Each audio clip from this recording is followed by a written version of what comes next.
फिर अपने इस वीडियो में स्वागत करती हूँ। तो इसके पहले हम 2-3 या वीडियो में पढ़ चुके हैं, तो आज आपको मैं फिर से एक बार रिवाइज करा देती हूँ। देखिए, हम लोग पढ़ रहे हैं मानव जनन। मानव जनन के बारे में कई टॉपिक्स बताए थे जो हमें पढ़ने थे। उसमें से एक टॉपिक हो चुका है नर जनन तंत्र क्या होता है, उससे संबंधित हम आपको पीडीएफ भी भेज चुके हैं। अगर आप आशा करते हैं आप उसको लिख लिए होंगे। तो आज चलिए हम चलते हैं फीमेल रिप्रोडक्टिव सिस्टम क्या होता है, ये कैसा दिखता है, क्या इसमें चीज़ें पाई जाती हैं, कौन कौन सी चीज़ें मिल करके फीमेल रिप्रोडक्टिव सिस्टम बनाती हैं। तो चलिए आइए देखते हैं। ये क्लास 12 के लिए है, पार्ट 4। ये यहाँ पर लिखा है, चैप्टर का नाम है मानव जनन, ह्यूमन रिप्रोडक्शन। मानव जनन का मतलब होता है मानव किस तरीके से अपनी संतान उत्पत्ति करने में सहायक है, उसमें कौन कौन से घटना चक्र देखने को मिलते हैं। कहने का मतलब ये है, पहले उसमें युग्मक बनता है, युग्मक से उनका जब आपस में मिलन होता है अर्थात निषेचन की क्रिया होती है तो जाइगोट बनता है। जाइगोट के वृद्धि एवं विभाजन से क्या होता है, उसमें मारुला, गैस्ट्रुला, गास्ट्रुला आदि संरचनाएं बनती है। फिर एम्ब्रियो बनता है। एम्ब्रियो बनने के बाद किसी 9 महीने के बाद पूर्ण विकसित शिशु का जन्म होता है। ये पहला चक्र है। तो उसमें युग्मक बना, ये सब सारी चीजें, फिर वही शिशु विकास करके फिर वही चक्र प्रक्रिया दोहराएगा जो उनके माता पिता दोहराते हैं। ये सृष्टि है।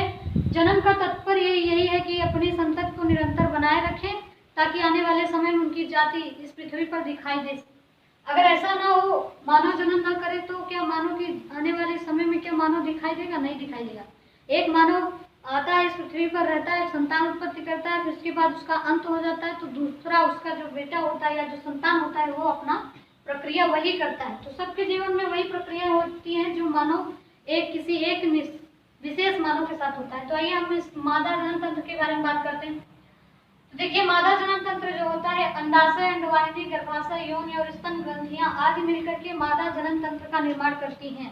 हम आपसे ये भी बता चुके हैं कि ऐसा तंत्र जो मतलब ऐसे जनन अंग जो आपस में मिलकर के कार्य करने लगे तो उसको हम जनन तंत्र कहते हैं। अगर वो जनन तंत्र मादा में पाया जाए तो उसे हम मादा जनन तंत्र कहते हैं, और किसी नर या पुरुष में मिले तो उसे हम नर जनन तंत्र कहते हैं। तो यहाँ पर मादा जनन तंत्र की बात हो रही है। मादा का मतलब होता है स्त्री या लड़की। तो देखिए, मादा जनन तंत्र में अंडाशय, अंडवाहिनी, गर्भाशय, यौन तथा स्तन ग्रंथियां आपस में मिलकर के मादा जनन तंत्र का निर्माण करती हैं और यह हमारे शरीर के श्रोणि क्षेत्र में पाया जाता है। कहाँ पाया जाता है? श्रोणि क्षेत्र। अब आप कहेंगे श्रोणि क्षेत्र क्या होता है, तो हम आपको इसके पहले भी बता चुके हैं। जहाँ से हमारे शरीर का जांग भाग या थाई जुड़ा होता है उसको हम श्रोणि क्षेत्र कहते हैं, और जहाँ से हमारा ये हाथ जुड़ा हुआ है यहाँ पर, इसको हम अंश क्षेत्र कहा जाता है। तो ये मादा जनन तंत्र अंडाशय, अंडवाहिनी, गर्भाशय, योनि आदि से मिलकर बना होता है। ये हमारे शरीर के श्रोणि क्षेत्र में स्थित होता है। तो इसमें देखिए, अंडाशय की अगर हम चित्र के माध्यम से समझें तो ये आपके सामने एक चित्र है, बहुत अच्छा नहीं बना हुआ है तो आप हंसेंगे नहीं। आपके बुक में दिया, आप बुक का सहारा ले सकते हैं, जो कुछ भी है आपके पास।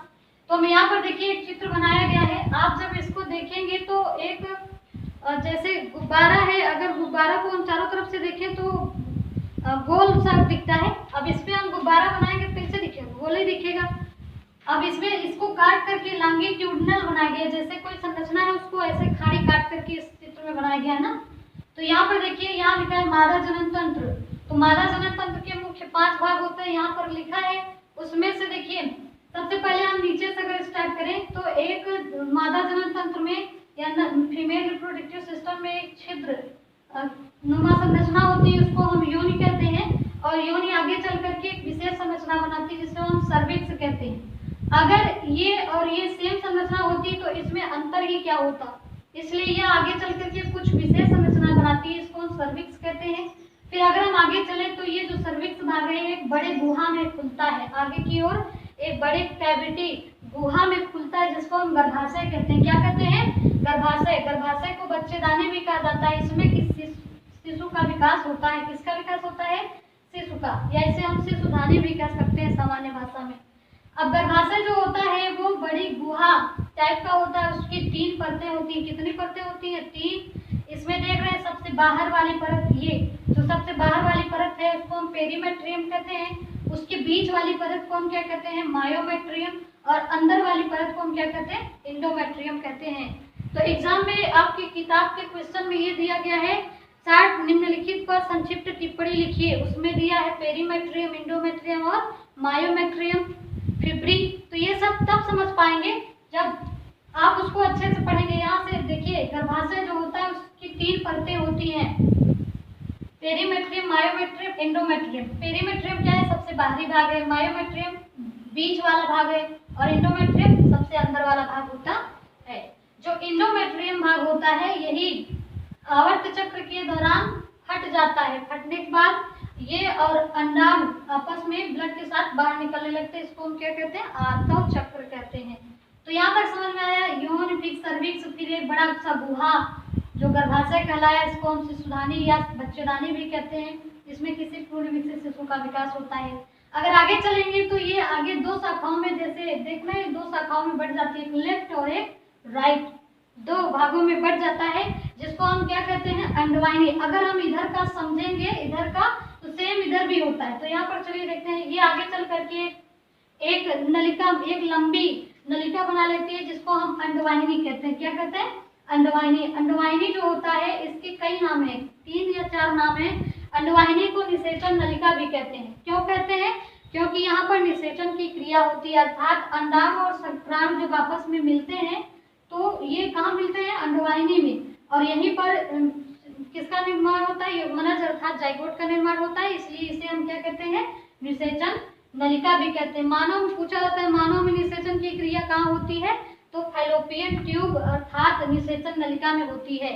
इसको अंडवाहिनी तो कहते ही हैं। फिर आगे इसको गर्भाशयी नलिका भी कहा जाता है। क्यों? क्योंकि ये आगे चल करके गर्भाशय से जुड़ी होती है ना, इसलिए इसको गर्भाशयी नलिका भी कहते हैं। इसके अलावा इसे डिंब ग्रंथि भी कहा जाता है। क्या कहा जाता है? डिंब। आपको ये संरचना दिखाई दे रहा है, इसकी आकृति बादाम के आकार की होती है। इसको हम अंडाशय कहते हैं, लेकिन इसको एक और नाम दिया जाता है। क्या नाम दिया जाता है? डिंब ग्रंथि। इस वजह से इस नलिका को हम डिंबवाहिनी कहते हैं। क्या कहते हैं? डिंबवाहिनी। तो ये अंडवाहिनी जो होती है, एक लेफ्ट होती है, एक राइट होती है। इसी तरीके से अंडाशय भी क्या होता है? 2 होता है। यहाँ पर लिखा है अंडाशय 2, एक लेफ्ट और एक राइट ना। तो ये गर्भाशय से और इधर अंडवाहिनी नलिका से कुछ विशेष ऊतकों से जुड़ा हुआ होता है। अब आगे चलते हैं। अंडवाहिनी की बात करें तो ये आगे चल करके यहाँ पर आगे चल करके अंडाशय के पास कुछ पतली यानी कीप के आकार का, कीप अगर देखें तो जैसे लैब में छुच्छी टाइप का होता है संरचना, उसको हम कीप बोलते हैं। ये कीप की तरह संरचना बनाती है, इसको हम इन्फंडिबुलम कहते हैं। और इन्फंडिबुलम में ही अंगुली के समान संरचनाएं पाई जाती हैं, जिसको हम क्या कहते हैं? फिब्री कहते हैं। तो यहाँ पर ये समझ में आ गया होगा, मादा जनक तंत्र योनि एक छिद्र के रूप में संरचना होता है। फिर वही आगे चल करके विशेष संरचना बनाता है, जिसको हम सर्विक्स कहते हैं। सर्विक्स एक बड़े गुहा में खुलता है, जिसको हम गर्भाशय कहते हैं। गर्भाशय को बच्चेदानी भी कहा जाता है।